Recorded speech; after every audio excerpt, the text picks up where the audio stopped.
this session about discussion about artificial intelligence in Java. My name is Zoran Ševarac and I come from the University of Belgrade, where I teach software engineering, and I also work at the AI Research Lab. So the main idea of this session is to bring up to the discussion various aspects of Java technology.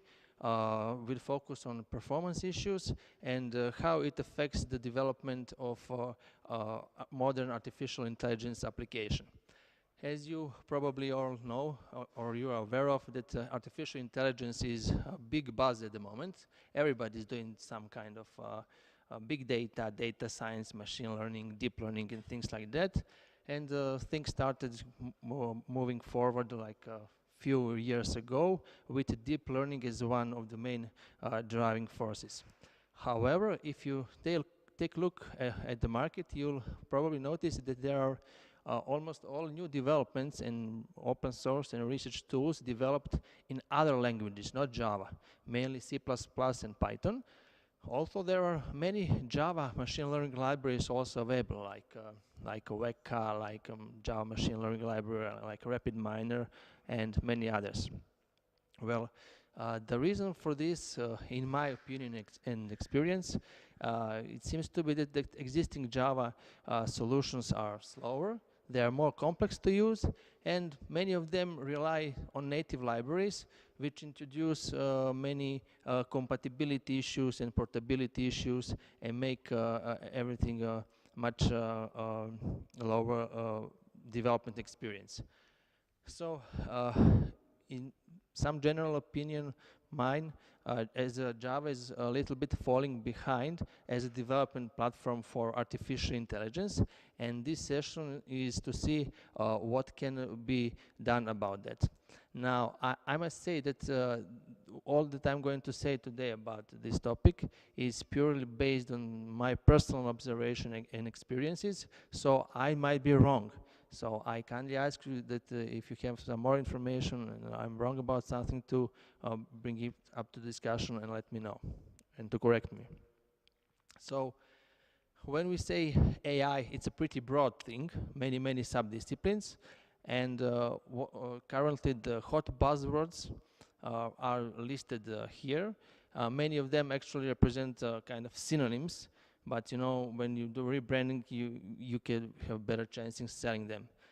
So main topic is machine learning, which, as you know, probably provides ways for software programs to learn from data and improve their performance and solve various problems, like putting things into a group or classification or doing prediction or approximating systems and things like that.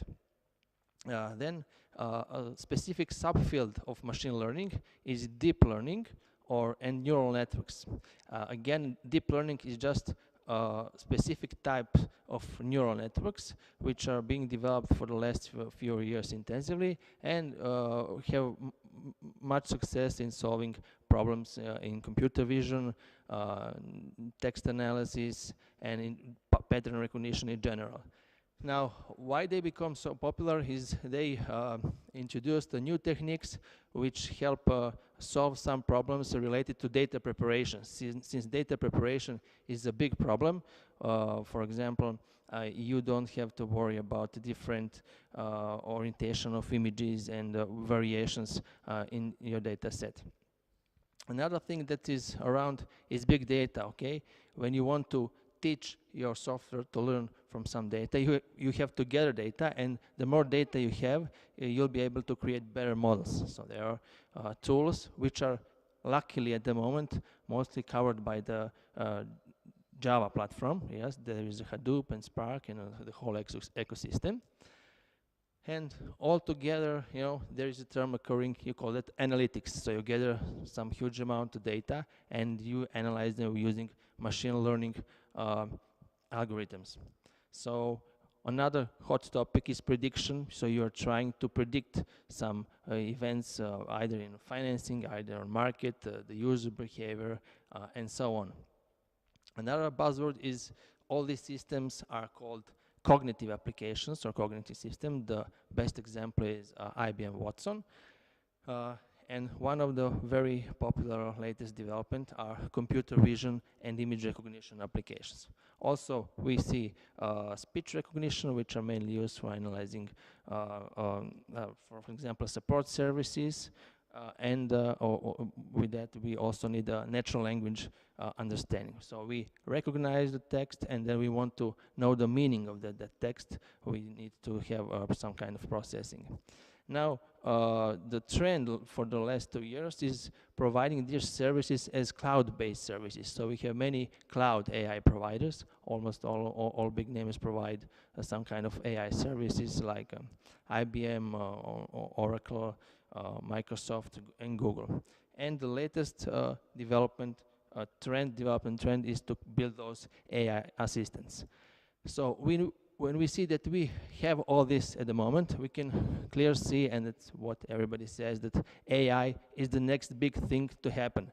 And if we want to make Java platform keep up the step with the latest development, we have to make it the #1 development platforms for all these things now, because things are already started to happen.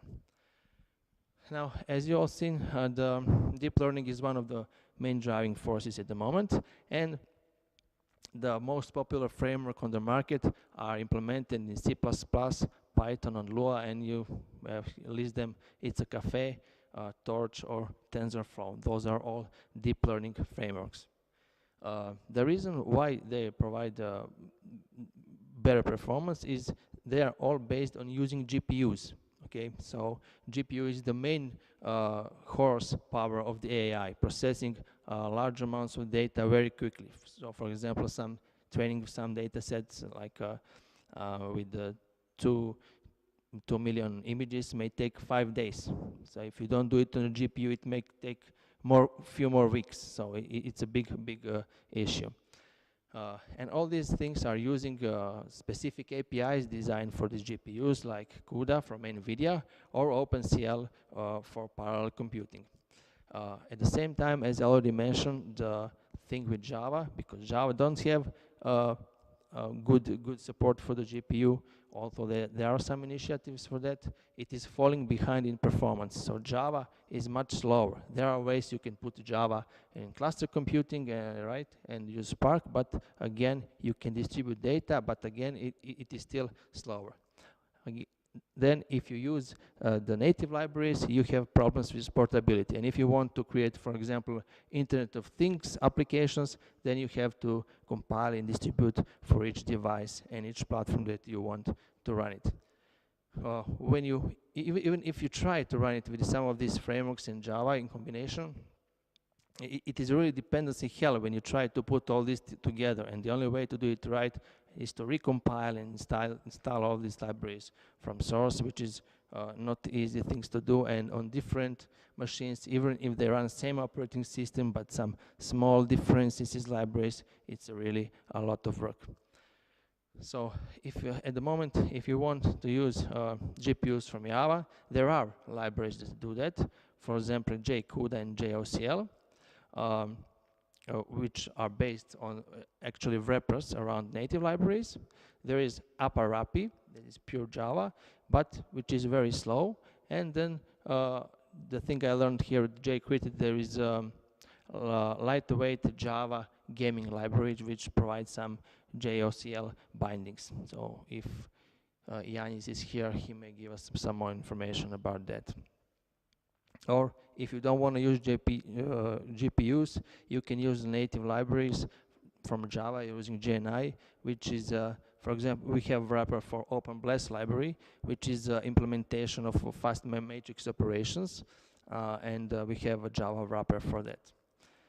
Now, as we heard through several sessions here, JCrit using native libraries have their problems with the performance too. Okay, there are when you are sending something to native call, you have to move from Java control memory to native memory, and when you want to send large arrays, what is the case in deep learning, there are always copies, and for large arrays there is a lot of cache misses. Also, they introduce many problems with performance and usability, which I already outlined. When you want to deal with a large amount of data, there is a problem with GPUs, because GPUs have a limited amount of memory, and you have to create some tricks so you can partially process the data that is there. So what would be very nice to have on Java in order to have better development experience for this kind of application is to have vector operations running on multi-core CPUs with speed that is close to GPUs. As we heard on jQuery, there are already some initiatives for that, and then we're going to look in more detail on them later. Then it would be nice to have faster and easier integration with native libraries in GPUs. Also, easier programming models, so we don't have to use these OpenCL or CUDA code, so just to write plain Java, and to have support for fast parallelized matrix operations in pure Java. So at the moment, the attempts that are trying to solve this there is a project Panama, which is improving native calls, so we might have in the near future something that runs really fast with native libraries. And also what I got information from Sven, that they are also working on a support for vector operations. Also that information is at the moment not available publicly, but there is in internal mailing lists. Then there is Project Sumatra, which aims to provide support for GPUs and APUs from Java. But I heard about that project like 2 years ago on Java 1, but I don't know, does anybody have information what's going on with that?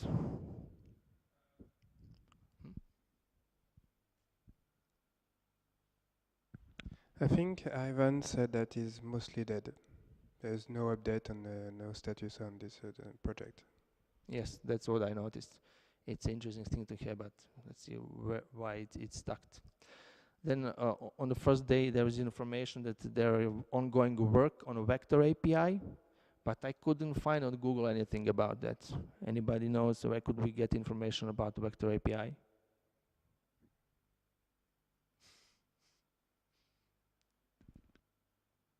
I think you can maybe look at the JVM Language Summit right now. I think they are talking about this also. So maybe look at the videos. Yeah, I run right away after this session to catch them. And then the interesting thing that Jaroslav Tulak told me, that Graal compiler that they're building at the moment at Oracle Labs can be customized to generate code and replace parts of the bytecode with CPU or GPU instructions. So that might be a very interesting solution that is available at the moment. But as you are guessing, it requires a higher level of expertise, and it requires that you know very good at assembly and bytecode, so it's not easier to use. So we still have that problem. So what I wanted to show you is some approach that I'm about to try is to create faster matrix operations in pure Java with just using multi-threading support in Java. So we don't want to move huge arrays and matrices through memory. We don't want expensive GNI calls. Let's start to create smart algorithms that will help us to build fast multi-threaded matrix operations. So for this example, I choose the basic class, basic matrix class that I will show you, which stores all data in a single array. So why it is done this way? Well, in order to easily support creation of n-dimensional arrays, and because of it's a more efficient ways because of things that are going on in memory. Now, when you have this kind of class, I'll show it to you in a moment.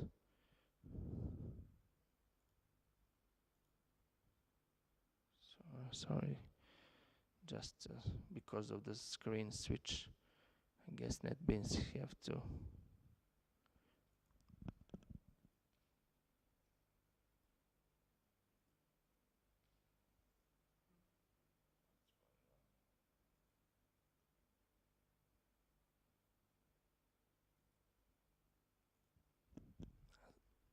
best that I shut it down and start again, sorry.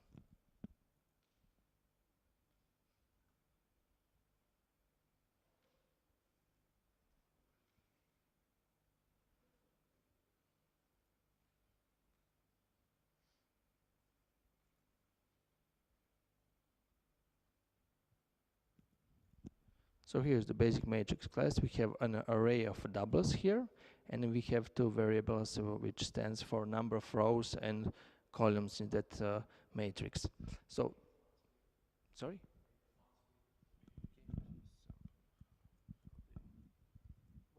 Does anybody know shortcut?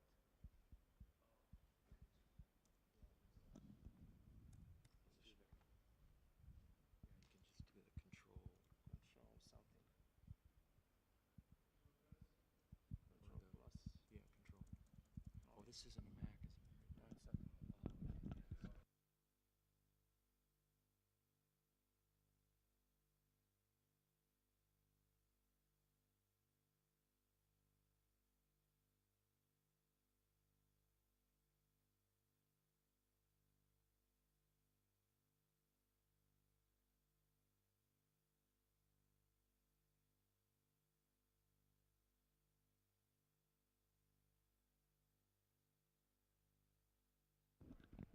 Thank you. Control Shift Enter. Thanks, I have assistant. A NetBeans assistant, interactive. So this is the matrix class. You see this value stored here. And then I think when you do something like this, the first thing here, I'm started to worry, okay, whether it is going to be efficient, because when you're having many and many accessing and setting the values of the matrix, and you have getter and setter methods, sorry, these two here, when you want to specify the x and y index, or I and j, and to calculate the position in an array, whether it is going to be efficient. So in order to be efficient, you have to make sure that these methods are going to be inlined, and so that I'm pronounce them final, and they have to be lower than 30 bytes, right? That's what the specification on JVM says. So I kind of wanted to try that to make sure that that's what it is happening. So in order to see that it actually works like this, I use these settings. So for VM options, unlock diagnostic VM options, and print inlining, so I can print information about inlining. And when I run this, okay,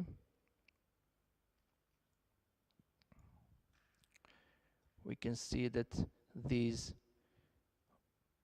get and set operations are getting inline because there are many calls to those operations. So in that way we have solved that performance issue. Okay, so on one side we have this flexibility, we can create n-dimensional arrays and store them efficiently and have nice class with the methods, and on the other hand we don't lose performance. So this is the solution that was satisfiable for me. Okay. They don't need to be final to be inlined here. Yeah, I know, but I just wanted to make sure, because there's a story that the virtual methods don't get inlined. So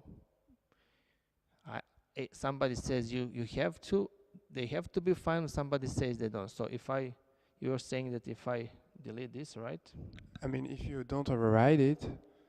Oh, yes, it's okay. I won't be overriding them. Okay, so here you prevent to be override for any other class that may extends this. But if you're sure that your code anyway don't inherit and override those methods, finally it's not needed. The JIT is able to find out that there is no override, so they can just inline, devirtualized and inline. Okay, thank you very much for that. One myth busted right now. Okay, so method does not have to be final in order to be inline. Okay, because sometimes in documentation you find that information. People are saying, you know, on Stack Overflow, things like that. But if you want to make sure that somebody else doesn't override method, and then that method don't get in line, you should put final, right? So that's the thing. Now, regarding the multiplication itself, so here is the matrix operation class. It's have a set of static methods. Here is the multiply method. Okay, this is a standard school algorithm for matrix multiplication, with iterating the rows and the columns of other matrix, multiplying them and summing and creating element by element. So here we are using these getters, and here is that run method. Okay. This is our example, and as you can see, we are creating here matrices with dimension square matrices, 3,000 elements in 3,000 rows and 3,000 columns. We are filling with random data and then calling this multiply algorithm. So yes, this, and it prints out the matrix. So that's it. So the other way to do this is to that I tried in a multi-threaded manner is here. Okay. So this multi-threaded example is using executor service. Okay, we are using a thread pool with 2 threads. We are creating 2 threads, and the whole idea is to have one thread going through even rows and even columns, and the other thread going through odd rows and columns. So at the end, they should multiply the entire matrix. So here is the code of the multi-threaded of one worker thread. So the idea is to provide to that worker thread 2 matrices that needs to be multiplied. You also provide the result matrix, so both threads are accessing the result matrix and filling it with data. You provide a start index, okay, from which the thread is going to start iterating elements, and the step that it is going to do. Now, step can be equal to the number of threads, and in this specific case, what we are doing is providing starting from 0 index with step 2, and from 1 index also with step 2. I don't know if you have the issue right now, but you need to make sure that there is no force sharing doing that, because even if the cells are different for all the threads, when they're accessing to the cell, they read a whole cache line.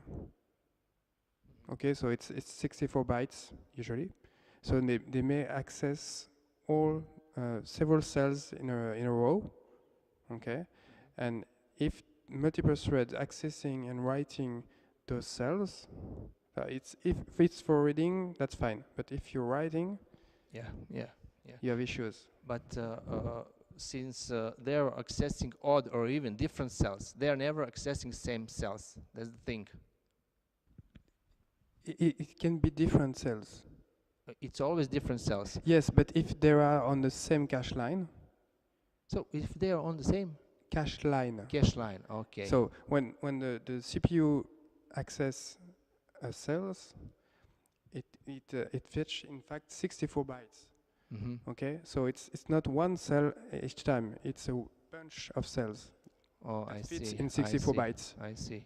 Okay. I see. So it's not obvious that you have this issue. Yeah. So you make sure that that's all the padding and everything that's going on, the contended, for example, annotation that's going on.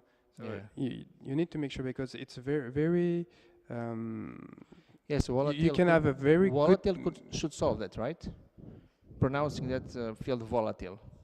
No, it's not volatile effect. I mean, you can have you can create a class with 2 fields, each thread writing to each of the fields, so they are completely separate fields, but they lie on the same cache line. So you have a ping pong between the 2 threads and on the 2 cores for the same cache line, and a very bad penalty of this in terms of performance. Okay, thank you very much for this. So the next thing to see is how it does the same algorithm, just one going through starting index with specified step, and we specified starting index as 0 and 1, and both threads have step 2. So the next thing I did, I run this with JMH. Here it is. Okay, this is a JMH test. So some things should be improved at, but it is running and giving a result that we are expecting. This is a benchmark testing with single-threaded operation, and this is different benchmark testing the multi-threaded operation. Now, if we run this benchmark, I'll let it run, and and this at the end, not here, we specify the number, the dimensions of matrices that we want to use. So let's say go 5, I don't know, 2,000 elements. And if we run it, okay, it will take a while. Okay, so while it's running, we can take a look at the results, and we'll just show you what I did.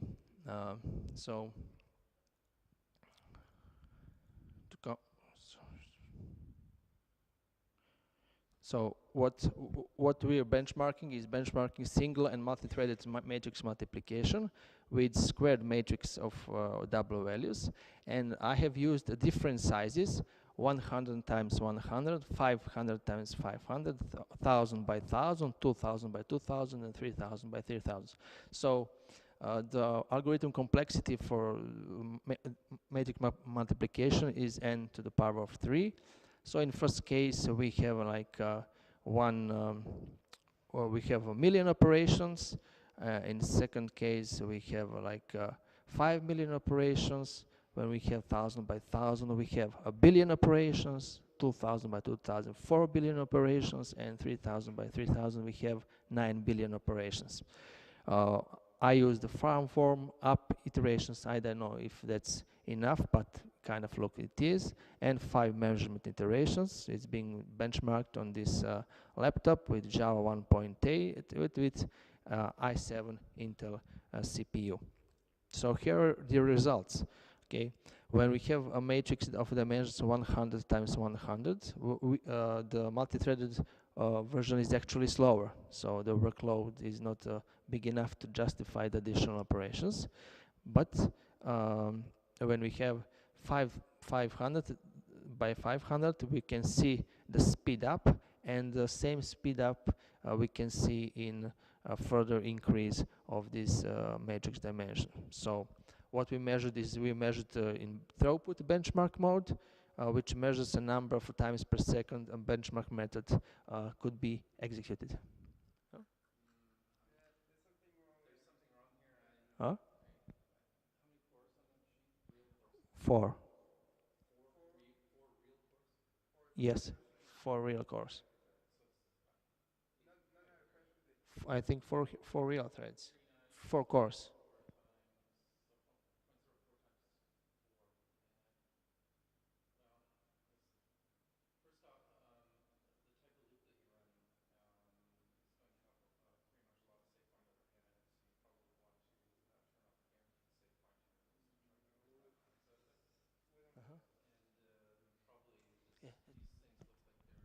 Take the mic, please.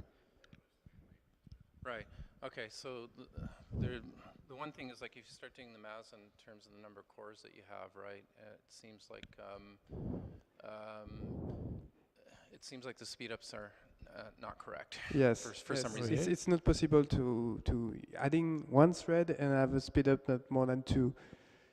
Right. Absolutely. So that looks like Impossible. what you're measuring is like cache behavior in the core. Yes, but I used only 2 threads, so it perfectly makes sense to have 2 times speed up. Yes, I didn't use not 4 more threads. than 2. But it's more than 2. It's 2.5. It's impossible. Oh, you think so? Right. So there's something fundamentally busted inside the macro benchmark. I'm not sure what it is right Yeah, now. the micro benchmark. But it's flawed. probably somewhat dominated by, what do you say, like cache performance, yeah? Oh no. Oh, I see. It's hard to say. The other thing too is, like, for the type of loop that you're using, you probably want to do something like make sure you turn off things like this, guaranteed save point intervals and things. Yeah, that's not the issue. But I don't think that's the dominating issue. I think it's probably going to be cache. But there's Okay. something in there. No, maybe it's in the benchmark. There is something wrong in the benchmark. Here, We can review here it offline maybe, but honestly, 2.5 it's impossible. You can really. do a speed up more than 2. That's I was so happy to see that. mathematically impossible. Here's the benchmark, and I think that even this executor service, it shouldn't be created here, but I didn't know if I put it here I get some exception from the JMH. I don't want to benchmark the creation of executor service and creating new threads. That's not the issue either. Yeah, here's the benchmark. This is something more fundamental. Okay, can you spot it?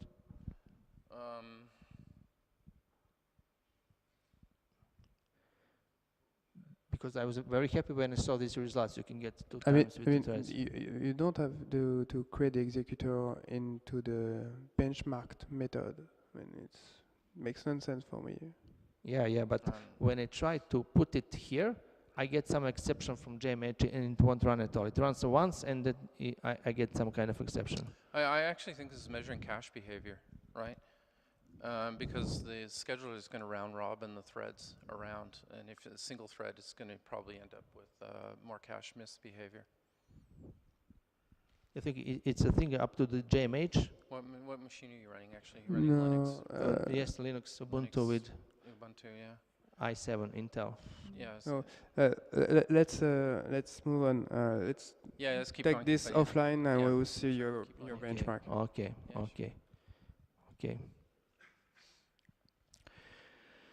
So, thank you for what my conclusion was, okay, which might be wrong, but you haven't convinced me yet, right? But we'll see during the hackathon sessions we can see. But in general, that maybe not 2 times, but you can speed up, get a significant speed up with Magix operation on just using plain Java with multi-cores, because much of the applications that I've tested so far, for example, these benchmarks on NVIDIA, it says 24 times faster than a CPU.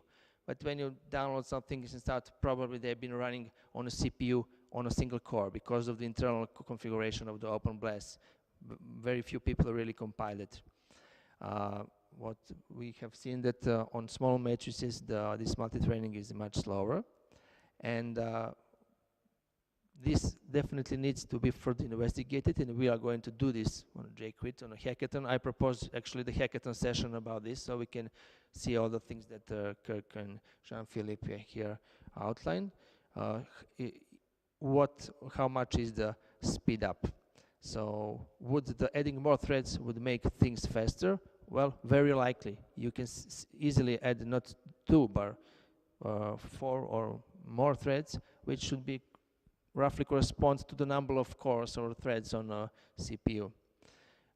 So the main question that I was trying to answer, can Java on a CPU with a very specialized implementation could beat the GPU?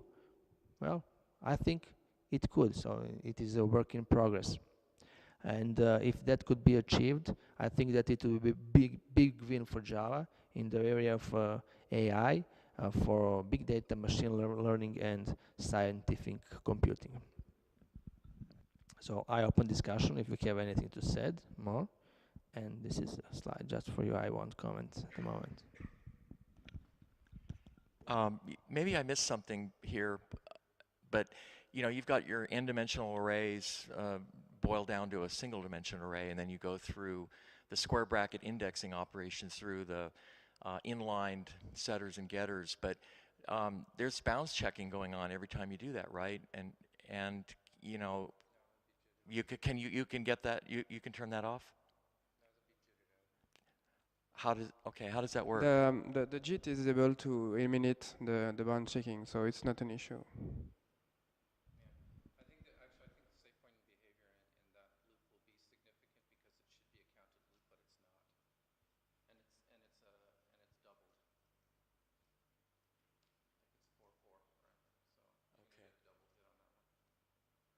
So there's no bounds checking that's going on in any of the setters or getters. Okay. No, it should be there is no bound checking. The JIT can eliminate. That's very trivial loop on arrays, and it can eliminate this.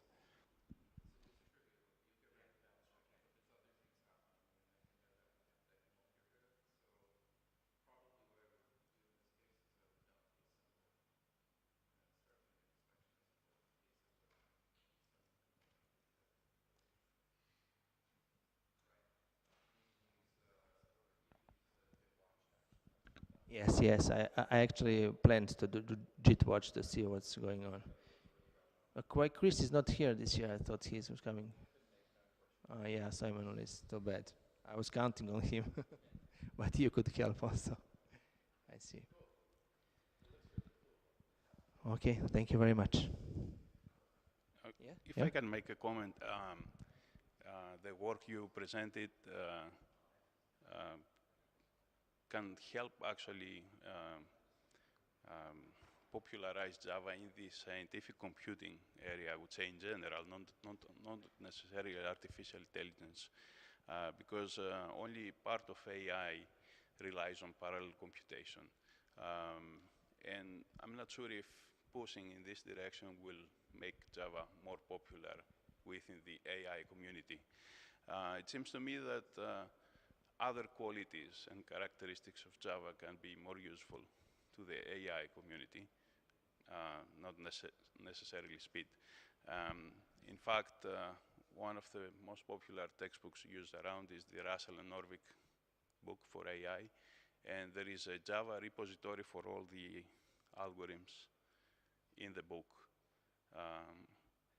That repository, I think, is a little bit behind. So the Java community can actually popularize the language with the community by somehow improving this repository, I would say. I just checked, and I think it is based on JDK 7. So I'm sure that things can be better in JDK 8 or even 9 in the future. So this way, Java can be popular in the AI community, not only for the speed, which is hard to, it's really hard to beat other language like C, for example, in terms of speed, but you can use other qualities like the hierarchy, the classes, and all the nice features that we know from Java. So if some of you are willing to contribute to that repository, I think it's easy to find it. It's on GitHub. And if you start from the web page of the textbook, it's AI, a modern approach. The page is hosted at Berkeley. So from there, you can find a link to GitHub, and maybe you can be contributors there, and that actually will make Java even more popular within the AI community, beginning from the students, Thank you very much. That's a very good idea. I know it's one of the most popular. It's a Bibles for the AI of today, so having examples. And actually, Java is, and it was popular in the AI community, many frameworks and applications, but I just get that feel that new things are not going developed on Java, but on other platforms. So this is just brief overview.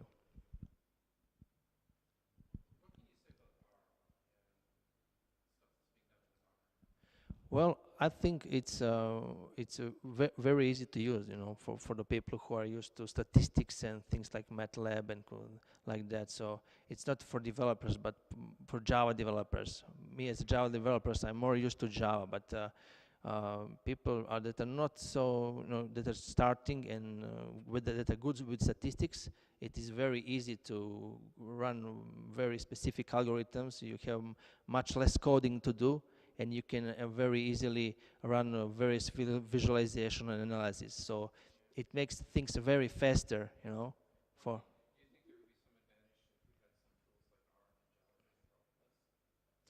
Well, definitely, but it's not a small effort to develop or something like this,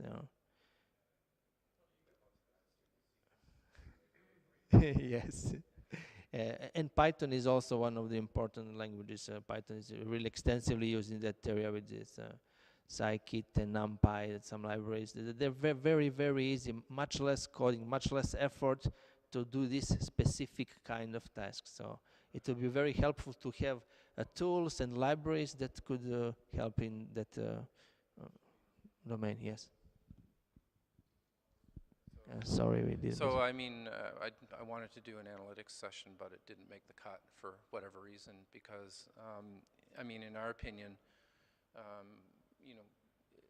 the big data for finding customer behavior and all that stuff is like really, really interesting and stuff like that. But we were interested and actually using analytics for, it's not just us, there's other groups that are interested in using analytics to be able to discover computer behavior. Yeah. Right. Yeah. And you know, so basically, you know, what we're looking at is that we're going to have Java developers that are actually, or JavaScript developers or other people like that that are going to be interested in, I think, in the near future, a lot more interested in describing machine behavior with the analytics, which means that having, you know, the biggest problem I mean, the biggest impediment is just tooling that's available for us to actually, you know, to do experiments very easily. You mean tooling for Java or tooling for our? Tooling for Java. Yeah. Yes. I agree. So you take a look at the RapidMiner. It's pretty good. RapidMiner. Okay. It was open source. I don't know if it's still open source. They switched to commercial licenses. There might be, but it's very good tool. They improved a lot over the few years and specialized in prediction. But there are many algorithms implemented there with a nice workflow, very easy to use. Cool. It's helpful. If there is no more questions, that's it. Thank you very much for coming. And if you want to learn more and try, come to visit our hackathon session on Friday about this. Okay. Great.